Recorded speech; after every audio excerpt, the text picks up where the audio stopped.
রেদন রনি আমার ছোট ভাই, আমার বন্ধু এবং খুবই অন্তরঙ্গ। আমরা দুইজন একসঙ্গে বড় হয়েছে।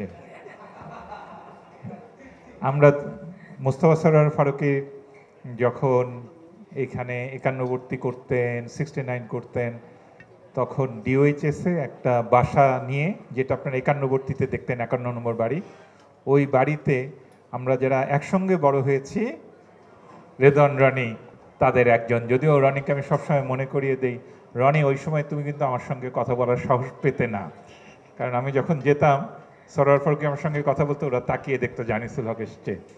কিন্তু ওর কাজ দেখে তো আমি সবসময় মুগ্ধ হয়েছি। আমার নিজের একটা ছবি তিনি করেছিলেন আমার একটা বই থেকে, উপন্যাস থেকে। সেটা দেখে আমি বুঝেছি যে রনি কত ভালো বানাতে পারে।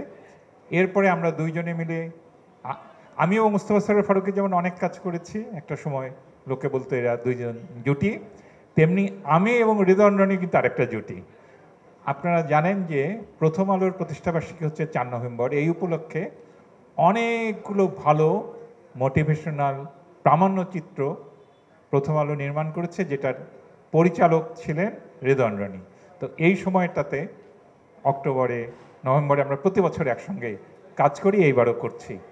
ওর মধ্যে ওই যে কলসিন্দুরকে নিয়ে বানিয়েছিল অদম্য মেয়েরা, এরকম অনেকগুলি খুবই মর্মস্পর্শী কাজ রেদন রনির আছে। এরপরে তো শারিয়ার শাকিল, উনি যেখানেই হাত দেন সেখানেই সোনা ফলে। তো এখন শারিয়ার শাকিল তো তুফান বানিয়ে হইচই ফেলে দিলেন, লিচুড়ো বাগানে টাকানে অনেক কিছু হয়ে গেল। এইবার রেদওয়ান রনির দম, আমাদের ব্যর্থ হওয়ার কোনো জায়গা নাই, এটা এটা অসম্ভব, এটা সফল হবে।